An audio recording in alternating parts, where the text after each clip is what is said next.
convene the May meeting of the full Board of Commissioners.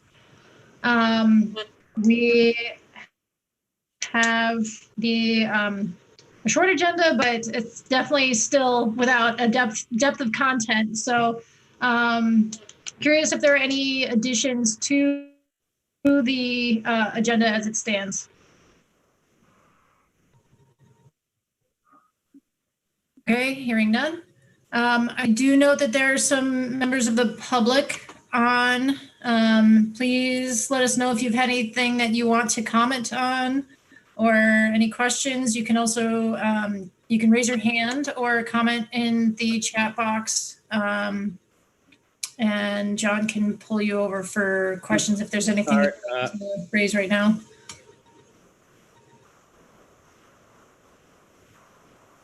Sorry, I didn't hear that.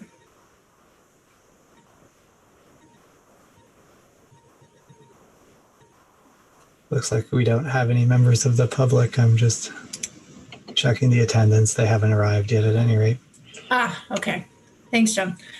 All right, moving on to the consent agenda. We do have a couple items that we are going to pull off for discussion. So the executive director update will be pulled off and the capital projects update will be pulled off for discussion. Are there any other items that commissioners would I wanted to also pull off the annual organization memo. Okay, and the annual organizational memo. Okay, so 3.4, 3.7, and 3.8. Are there any other items that commissioners would like to remove for further discussion? Okay, so we will, any objection to approving the consent agenda as it stands? On my laptop. I'm gonna use my phone. Tim, your mic is on, just in case you didn't know. All right, so the consent agenda passes. And we'll start with discussion of item 3.4 next we'll discuss the items that we're pulling off the consent agenda before we move to the executive session. So we'll start with the executive director update. So Sarah, maybe you can just walk us through that and then further items that commissioners want to talk about, we can discuss as we go. Certainly. And please let me know if there's any difficulty in hearing me. I'm also on my phone, which is unusual. So this month's director's update was quite packed. So I know, Paul Stabler, you had a couple of questions on particular items. Yeah, I could go straight to those if you want. Yeah, that would be great. Thank you. So the first one was just the discussion about potential siting of solar panels at our facilities. I wanted to make sure I understand it a little more. My concerns there are, I just want to make sure, especially if anything's sited on the landfill, that the cost, if something goes wrong, such that we have to get them removed, that the whoever is putting the panels up are going to bear the full cost of that. I want to make sure that, we are not on the hook if that happens. So I also question, a lot of that landfill is north-facing slope, so I just question whether it's, that good a site for it. But I know there are other facilities too. I just want to make sure that, should there be any maintenance required, we are make sure we're covered. Yes, thank you. So Tim Shea and I had participated in a presentation by one of the many solar providers in Vermont, and it sparked our interest in putting out an RFP to see if there was what kind of interest there would be in leasing some of our property. And I know that Leslie Nolte has talked about this for quite a long time. Former Commissioner DeVilla had also talked about this for quite some time. And with some of the programs changing and or going away, there was a little bit of urgency in understanding what our potential options might be. So the one presentation that we had did show a significant array on both the closed landfill. That was they had two options: a very large all-encompassing array, and then a smaller portion, and then also utilizing some of the roof surfaces that we have available specifically at Green Mountain Compost, the ASP building. They were also looking at Essex, the drop-off center, but there may be others as well. And it was enough of a presentation to spark the interest in learning more. I did forward the presentation to Commissioner Nolte. She and her husband have a lot of experience in this area. And they just confirmed my sense that we needed to go out and look for potential proposals.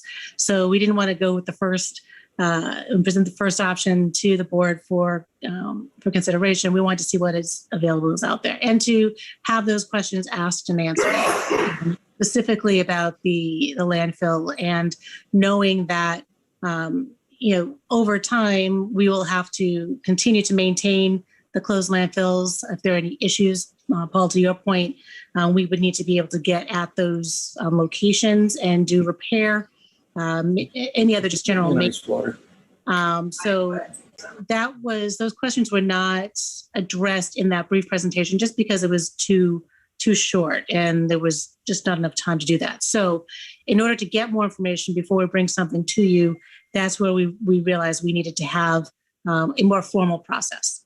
So those are exactly the questions that we would want to have answered, and to ensure, as you say, that any costs that would be specifically related to the array obviously would be taken care of, and that if we did need to go in there and do any kind of work, if there was a catastrophic failure, for example, of the landfill, what would be our liability to the people who are leasing the space and to the equipment?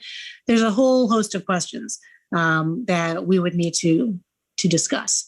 So it was basically just letting you know that there is some interest and growing interest in using some of this space. And Paul, you're right. It would be interesting to know, because so much of it is north facing, does it really make any sense? The risk would not be on the district. It would all be on the company as far as getting their, the kilowatt hours that they would need to be generated. But there's a lot more that we need to learn. So this was just a first stab, and it was, like I said, interesting enough to me and Tim and Josh to say, let's issue this RFP, see if we can get some answers to the questions, bring that back to the executive board and the full board if it seems to be promising. Okay, thank you. Appreciate that. Certainly. The other issue that I was concerned about, wanted to hear more about, regarding the Richmond drop-off center and the town's RFP. A couple of questions there is, does our lease specify how much lead time we have to receive before we vacate the premises, and how much equipment and or facilities, structures will we need to remove should we need to do that? Yeah.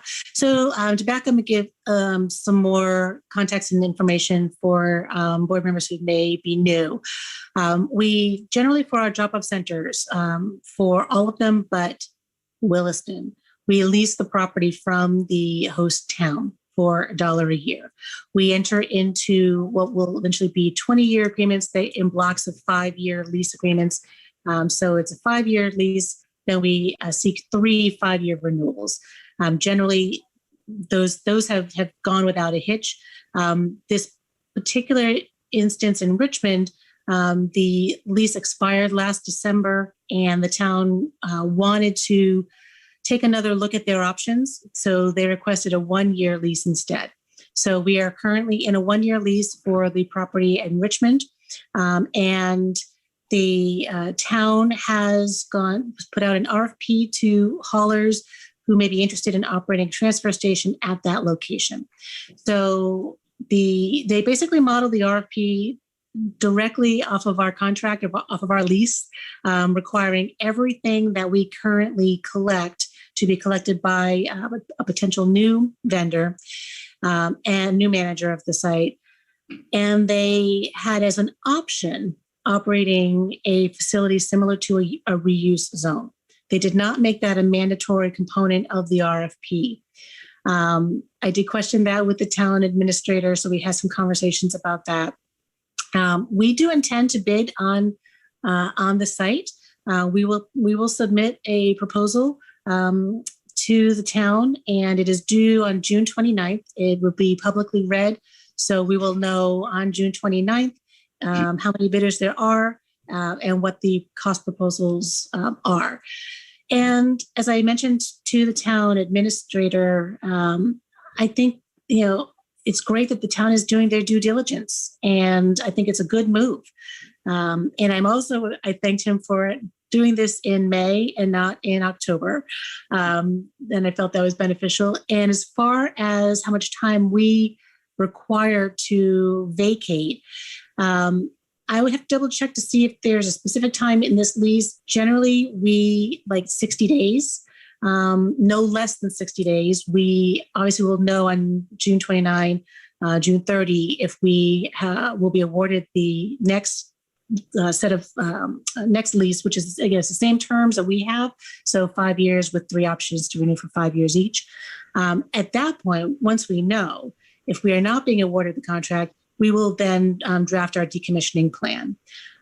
We would anticipate remaining on site through the end of this lease, through December 31st. However, we could negotiate with the town to vacate sooner if that was the desire. So we would, again, immediately begin that crafting that decommissioning plan. Everything that is on site within the fence, including the fence, is CSWD property. So we would be removing everything. What would remain, obviously, would be the pavement. We did bring new power into the site. We would not take it back to the old inefficient power, but everything else would be removed. Okay. All right. I appreciate it. It's first I'd heard, so I wanted to understand that better. I do now. Thank you very much. Thank you. I see, I think I saw Josh wave his hand, so I don't know if you want to add anything before we take questions from commissioners. Just a quick addition. I just pulled up the lease and read it. There's no requirement if the town wants to terminate the contract for time-wise or if we're going to leave. It's only a requirement when we re-up that we request within 12 months that we want to re-up a 5-year, no more than 12 months, no less than 30 days. And as Sarah had mentioned, the property, our lease terms indicate that we return the site back to the condition that it existed in prior to the inception of the lease, unless otherwise arranged with Richmond. So again, we'd most likely leave the asphalt in the event that they wanted it, but everything else would probably go. Mm-hmm. And I'm going to go to Logan next. Thanks. Just a quick clarification. I think there's a little more nuance about like how we got into this 1-year extension. There was like it was an honest oversight and mistake in terms of when we had to like renew the contract, and it just came up in a really awkward way in terms of the ongoing discussions around the relationship between the town and the district. It wasn't just the town going rogue and being like, we're just going to do a year. So I just wanted to appreciate that there was a little more to it than that. Otherwise, that jives with my understanding, as Sarah has described the process between the town and the district. Thank you. Thank you, Logan. No, you're right. And normally, again, because it is nothing really much changes from year to year with the terms. And the town was interested in looking at different options for reuse zones, and it simply is not an option for the district. So I thought it was a great idea to, for the town to be able to take a very deliberate and thoughtful look and approach and understanding what else might be available to them. So I thought it was a great approach, and thank you for that clarification. Is this the first time that a town with a drop-off center has asked or put out an RFP for other options? It's a good question. I believe so. I'm not sure if there's anyone from my staff who would have more historical knowledge regarding. There probably would be Lee Turry. I don't know if Lee is on. I can't tell. But to my knowledge, it has not happened this way. I saw Tim's hand next. Sarah, you mentioned that the district intends to submit a proposal. I was wondering if you could tell me kind of what that decision-making process was. Is that a board decision, and kind of what the logic is behind submitting a bid? So the logic behind it was to continue service in Richmond. And Tim, you're right. I shouldn't assume that it's the will of the board to continue to operate a drop-off center anywhere. I was going under the impression based on the conversations that were had at the drop-off center retreat several years ago, that the locations where we currently operate are the locations where we want to continue to operate. But you bring up a good point. It could be something that worthy of discussion at the board level. That discussion would need to be had at this meeting and the next meeting. If we are to submit a proposal, the next meeting will be June 23rd. So if there's conversations regarding not submitting a proposal, we certainly want to hash that out between now and then. But that's a good point, Tim. Thank you. I don't know, Bryn, I don't know if you've got any recommendations there. I guess just from a high level, I look at the drop-off centers as being something that are very heavily subsidized. We've kind of got the similar, we did a deep dive on the organics facility, and we restructured that entire operation, and we are subsidizing it to a much less extent right now. And I guess I feel the same way about drop-off centers. This may be a good opportunity to go ahead and shed resources and to go ahead and put our budget in better shape. And I certainly I don't feel that the district should be put in a position where we're expending time and resources to provide them Richmond a service either, as a resident of another town. I find that a bit disappointing. I would prefer not to spend any resources getting a proposal together. Thanks for your thoughts, Tim. I do think that, Sarah, it does warrant a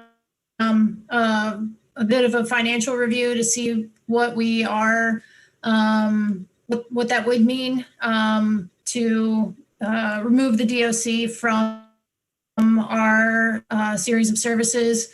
Also, what that might mean in terms of services that could be lost from the it's not just the Richmond municipality, but the surrounding towns. I know Winooski doesn't have a DOC, and that we rely heavily on our surrounding DOCs. So it's a broader infrastructure thing, and not just simply Richmond. So I would be interested to see if we have any data on that as well. So we're not thinking about it in a vacuum, because it will impact the greater community and not just the community of Richmond. Whatever decision is made, either way.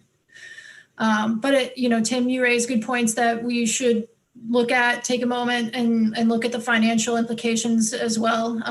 But certainly not to do it in a vacuum. The point of the municipal services are to meet needs of the community that aren't able to be met otherwise. So great questions. I do see Alan's hand, so we'll go to you next. Sarah, you've gone down some thought process with respect to this. We're, leasing for $1 a year at other places. I'm sure that vendors are probably going to be competitive in a financial way, and that's probably their selection process. But were you planning on increasing the dollar amount that we might be compensating Richmond for the property? Yeah, at the risk of providing too much information to potential competitors, our thought is to provide the service that we're providing now. Thank you.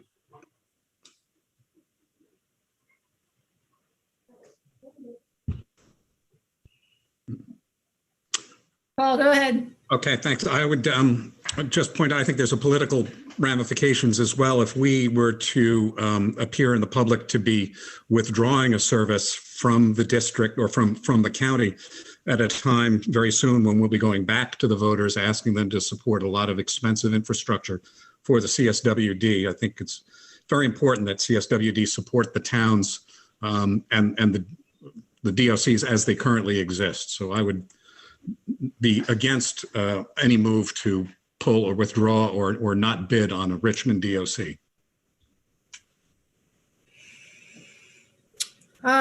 We'll go to Abby next.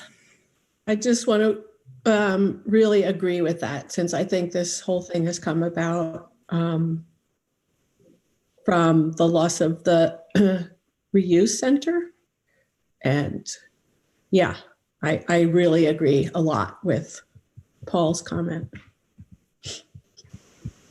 Thank you. Paul Stabler, you can go ahead. Yeah, and I just want to say I fully support Richmond's, right to go out for bid. I think that's great. I think we should put in a bid, and I would also point out that if we have to pull out stakes, it'll cost us money too. So, we have to look at the balance on balance. But I agree with what Paul said and Abby have said in terms of, I think it is our responsibility to provide support where we can to our member communities. So. Thank you. Any other commissioners want to share? Leslie, I see your hand. There was a time, I'm not exactly sure when maybe it was the time that we were looking at the redo of Heinsberg, that the district looked at a number of options for adding new or replacing existing DOCs. Is there any data from that exercise that would be worthwhile sharing as we decide how to approach this particular situation? Yes, I think this conversation has been very, very helpful to me. I think what I would like to do is to, as you say, Leslie, go back to some of that information we did. John Dorwart did a study that showed kind of where showed coverage and where our population center is, and kind of seeing where people are coming in from. We don't have extensive data on where people live who are using each of the DOCs. We don't collect that data. We've only done some studies here and there. I do know that Jericho residents do utilize the Richmond Drop-Off Center fairly heavily. I heard that firsthand at the select board meeting the other night. And so I know that it's not simply a Richmond centered drop-off center, but we do have some analysis from that work. It is now probably about 3 years old, but we should take a look at that information that we presented at the board retreat back in 2018, make sure that is still relevant. And I would propose that we bring that information back to the next meeting and share that with the board. And at that point, if it makes sense to submit a bid, there is still time. If it doesn't, we can have that conversation, and we would really at that point be either putting the town on notice that we intend to not continue, or the town could also withdraw the RFP. They could choose to not award a contract. And then we would be back kind of in under the conditions of existing lease that we're in right now. So there's nothing compelling us to put in a proposal. The thought was that it's a show of good faith and interest. But you're right. We do want to make sure that is, I think, the will of the board to be able to, make sure that if we are entering into a new situation, that it fits in with the strategy overall. So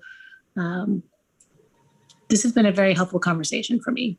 If I could say also, I would have been much more comfortable discussing this in executive session, because it does have a contractual aspect of it. And particularly with the fact that the proposal is a competitive bid situation. I would hope that when we discuss this at the next meeting, some of this can be in an executive session. We have to look at all our options, and we have to look at a relocation cost, if that's something that we want to consider. There are a lot of parts to this. It's not going to be simple. We do have estimates for decommissioning. We have that from Heinsberg, so we know how much we spent there. So those figures are recent and relevant. But you're right. I'll just double check with Thomas to see if that's something that is relevant for executive session. Possibly. I'm not sure that it necessarily meets. I'll look into it. And Sarah, I'm curious if there's the ability to have the DOC attendants, the Richmond DOC attendants, begin to ask where the patrons are, the customers are coming from, so that we can gather some anecdotal data, even if it's not going to be statistically significant, but it will be the most recent and most site-specific data that we can get in the time frame that we're looking at. So if that's possible, I know that I would have interest in seeing that. Mm-hmm. Yep, we can do that. Any other conversation on this item for now? Okay, great. It sounds like we can move on to the next item, which, is there anything else from the executive director's memo that folks would like to discuss? Okay, hearing none, we can move on to the, sorry, one second. To the capital projects update, Josh. I had one particular question, but if, Sarah, if you want to offer an update or anything with that. 3.7 was first, that was the annual organizational meeting. Thank you. Yes, 3.7. So sorry, this should probably be pretty quick. So again, this is either the second or third year in a row that we're using this system for the annual organizational meeting. We're required by our charter to annually elect our slate of officers, and that is done at the last meeting in June, which is June 23rd. That annual organizational meeting is held first as the first order of business before the regular meeting. So that meeting will start at 6:00, and the regular meeting will start whenever the annual organizational meeting is concluded. For nominations for the positions that are elected, it's the executive board. The officers are the chair, the vice chair, and then we also elect treasurer and secretary.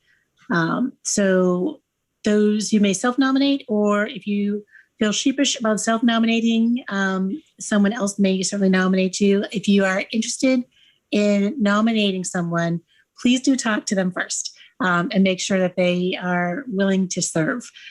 So you can email those nominations to me. We will put together the slate that will then be distributed in the board packet. Self-nominations will also be accepted at the meeting. So we will not close nominations until everyone has a chance to self-nominate if they would like to. Let's see if there are any questions. The finance committee is appointed by the chair.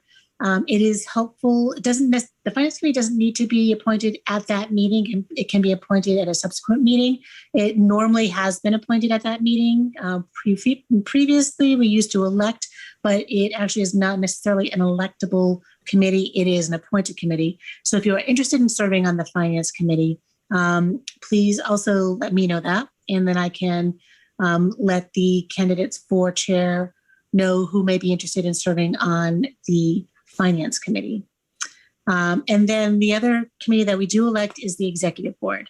The Executive Board is 5 members, and the chair is an automatic member of the Executive Board. So there will be 4 additional seats available for that subcommittee.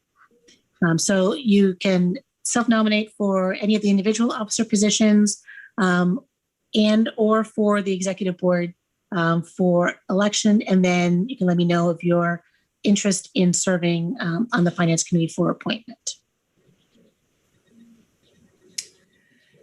And I do want to encourage folks that, I started on the Finance Committee, and I don't consider myself a numbers person, but I learned a great deal about the organization, and I believe that was a significant opportunity to just have time to ask additional questions, to understand the structure of the budgets, and how things have changed within the last few years to improve our fiscal management. So, I do want to encourage folks to consider that or the executive committee. I think that we try pretty hard to keep the time reasonable for those committees, typically not to extend over an hour and a half to 2 hours. Some of the ad hoc committees, depackaging might last a little bit longer depending on the topic, but for the most part, the time commitment tries to stay pretty reasonable. So if you haven't taken that on, I encourage you to. And if you're already participating and want to continue, then, I think that all helps ensure that the board is informed and engaged and just lends itself to better conversation when we reach these full board meetings as well. So there's my pitch. Bryn, I have a question. Are alternate commissioners eligible to serve on in any of these positions, or is it just the regular commissioners? Yeah, so we had that question asked a couple of years ago, and so I asked Thomas, and the full. So I say primary commissioner because alternate commissioners are considered commissioners in every way, with the exception of voting if the primary commissioner is in attendance at a meeting. So they have all the rights to all of the materials, to participate in ad hoc committees. And I will double check with Thomas, but I believe to also be able to participate on the Finance Committee. The Executive Board is an elected board. So for the elected positions, those must be primary commissioners.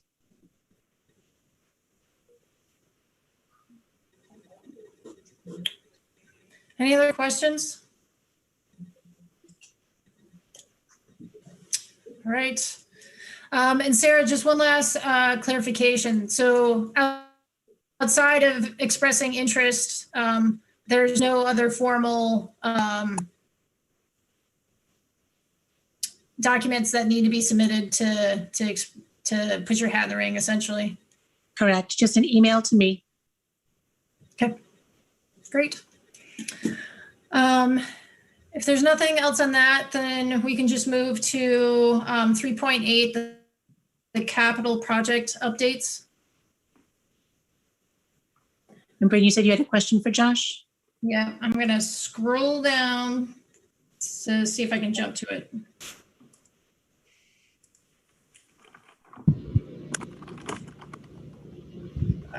One second. I think, Josh, my primary question for you was what the return on investment is estimated to be for installing the installation of the water line. That's a great question. I don't think we've performed that yet. The idea came about when we were discussing the expansion of the ODF, and then it got to the point where we know we're going to be looking to put a MRF in on Redmond Road and then an administrative building. So we can either, I've got about $400,000 earmarked in capital for the water line because it's going to go about a quarter of a mile. We could put 4 production wells in, but those would cost between, $40,000 and $80,000 each, where a water line would provide us, municipal water.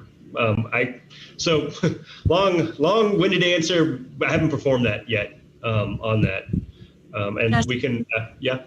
Josh, we do have line items in our budgets for GMC to haul water down the road, because that's currently what we're doing now. Is we are having multiple. So we hire a company. They bring a water tanker down to the nearest hydrant. They fill up the tanker. They drive it down the road to us. They, pump it out. So we do have those figures. I, off the top of my head, can't recall how much they are. It was, I don't know if Dan is on the line. In some years, It's the cost of the water per gallon is between 10 and 30 times more to put it in a tanker truck versus getting it from a municipal water line. So that was one of the drivers that we initially kind of pushed this project.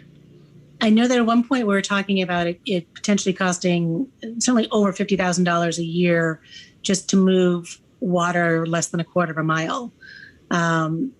So we can double check that and see it. That would be just for that one facility. Never mind, then you add on, like you said, the production wells. The MRF, should the board approve that project, is going to need a very sophisticated and significant fire suppression system. So whether that's water-based or now we're not sure yet. We have also seen in MRFs some dust suppression systems which use a fine mist. So, whether or not that would be something we would want to include, but that obviously would need a very steady stream of water. But it really is for the ODF, for the organics diversion facility. So that, again, we do have that line item in the budget. We can verify that number. Yeah, and the reason why I ask is just this second to last sentence of the addition of the water line will reduce current ODF operational costs. So I was just curious how that was playing out and what the forecast for return would be. So that's where that came from, is not having to purchase water, and we're restricted by times of the year. If we need water in early March and it's below 32 degrees, it's very difficult to get water out of a fire hydrant at that point. So that impairs our operations as well. And there's also risk that comes along with putting production wells in. Production wells are above 10 gallons a minute. And in our area, the wells range from 1 gallon a minute to 25 gallons a minute. So that's, you run the risk of not having enough water, even if you spend the money to put a well in.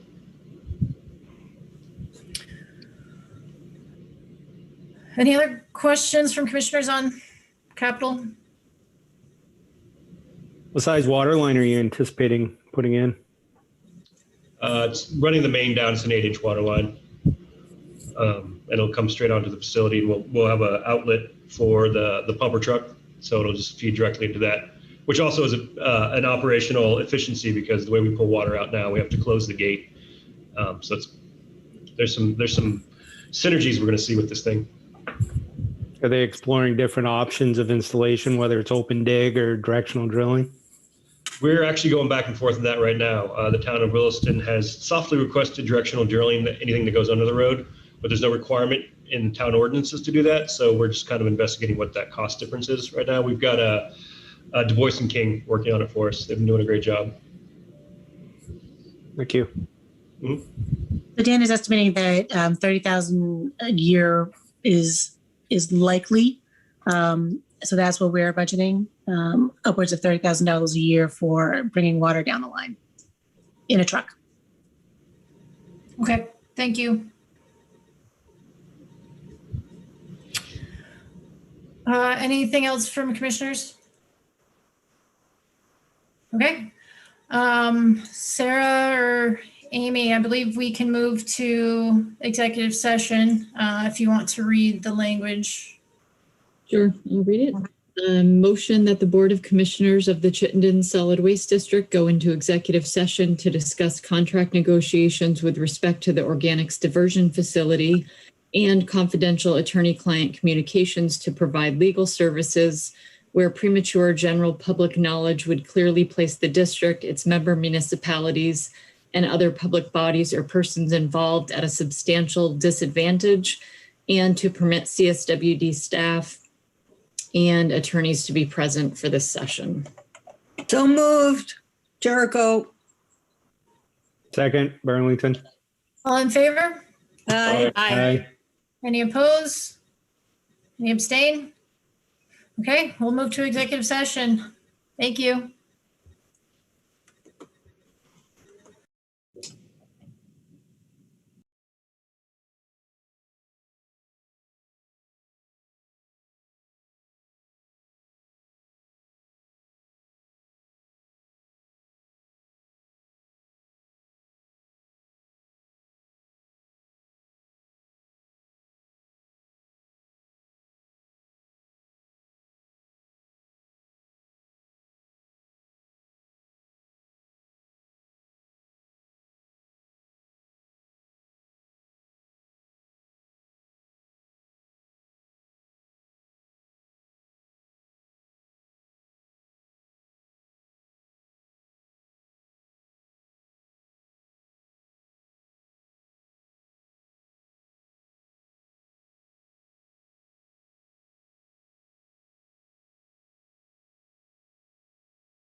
Amy, if you can let me know when we have a quorum, please. We do. We do have a few folks that haven't joined.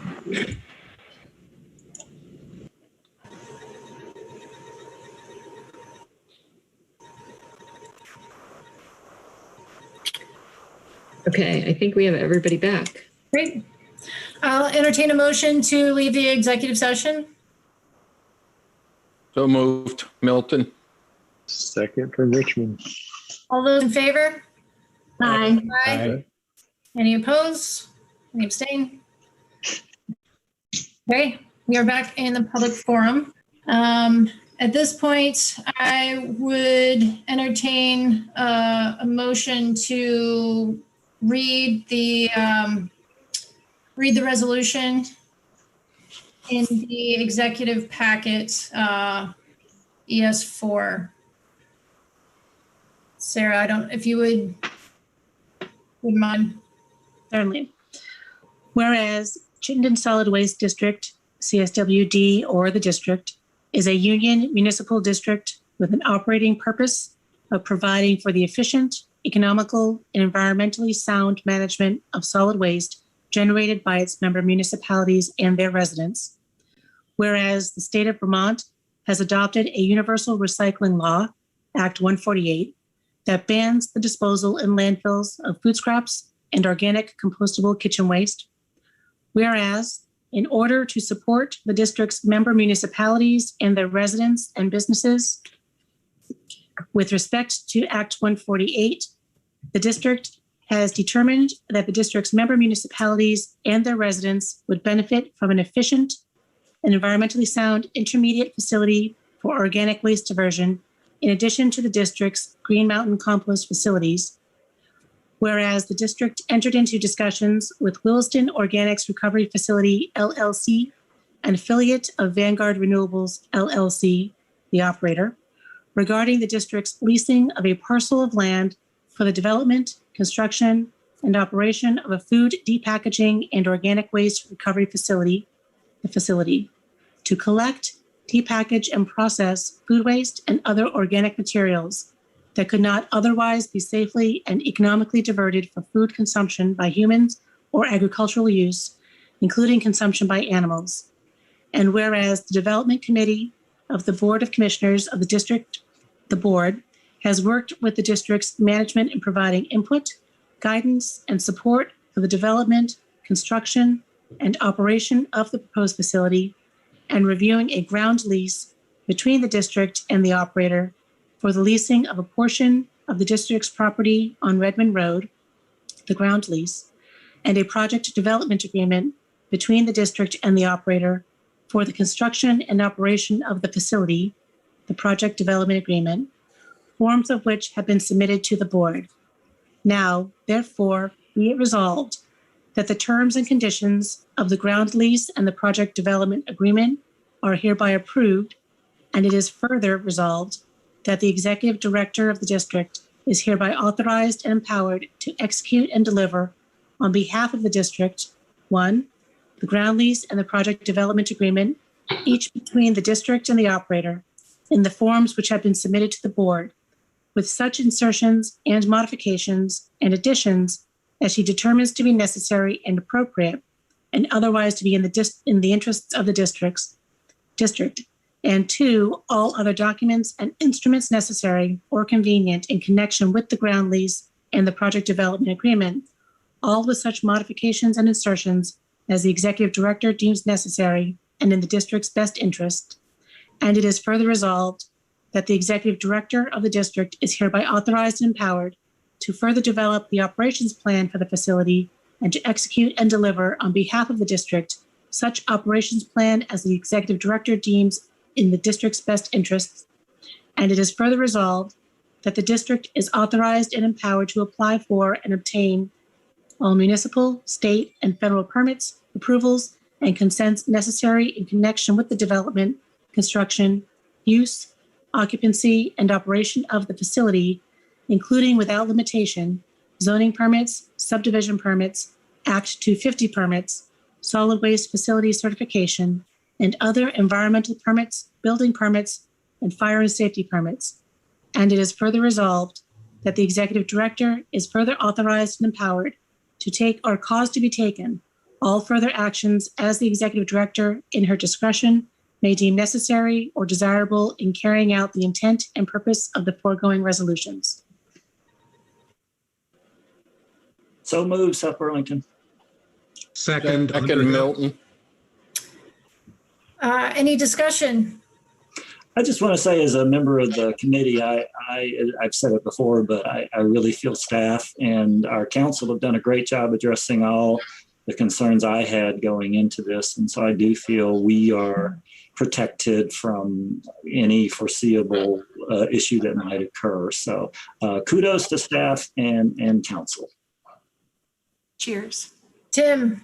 I just want to thank the committee, especially for all the hard work they've done on this. It's just a fabulous job. Yes, thank you. It definitely has been a lot of effort to get here and a lot of commitment. So appreciate all the efforts and also the confidence in the board for appointing the joint development committee to their roles as well. So thank you for that. At this point, we will take a vote if there's no further discussion. If you can turn on your cameras for this portion, and for purposes of documentation, we will raise hands to show our voice and physical vote. So all those in favor, please raise your hand. Aye.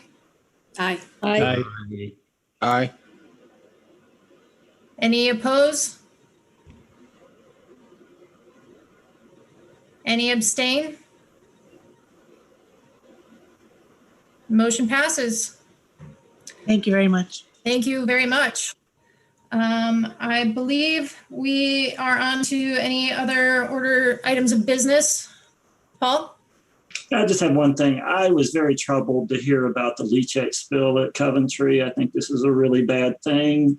I hope that Casella will take corrective action such that it can never happen again. It sounded like a significant spill. And I just want to register my concern with that. Thank you for noting that. I just have two quick reminders. If you have not submitted your bios for the website or even taken, please do so. If you're not comfortable posting your photo, there are options for Sarah and the staff to post the logo of the municipality that you represent. So just to remove that barrier if that is one of the holdups. I think so far the bios that are posted are fantastic. I have really enjoyed learning about commissioners that I've been on this board with for a couple of years, as well as those that are newer to the board. It's very cool. So if you haven't had a chance to take a look, I really encourage you to do so. It's impressive, and I think we should all be proud to be working together and to learn a little bit more about each other. So, especially given that we've been on Zoom for so long, and we don't really have that opportunity to have the informal connection before or after meetings. So it's kind of a cool way to have a chance to get to know each other a little bit better. So if you haven't done so, I highly encourage you to get your bio in so that we can fill out all of the board and just pay credence to your all of your volunteer work, all of your commitment to the district. So. And then last reminder is the executive director evaluations are out. If you have questions or are having trouble completing the SurveyMonkey, please email me directly and Amy, Jewel, and we will troubleshoot that with you. If you would like to request a hard copy be mailed to you, then we can do that as well. But we are trying to go digital and move into the 21st century with this. And so hopefully it goes well. First try. Are there any other orders of business? Bryn, can you let us know if you received our survey? Yes, I will. Okay. Brent, I just had a question. Could Sarah update us on where things stand in terms of adoption with the town of the upcoming year's budget with the towns?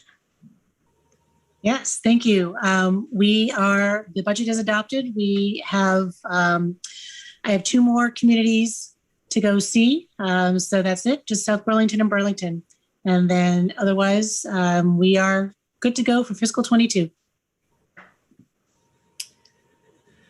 Yeah, I think at least for Winooski, there weren't really any concerns or any questions, and having full board approval, unanimous approval, just really resonated with them quite significantly. So thanks to Sarah, the team, and all of the commissioners for your work on that as well. At this point, I will entertain a motion to adjourn. Essex, so moved. Second. Here's second from John Milton. All those in favor? Aye. Aye. Any opposed? Any abstain? Thank you so much. Have a great evening and safe and happy Memorial Day weekend.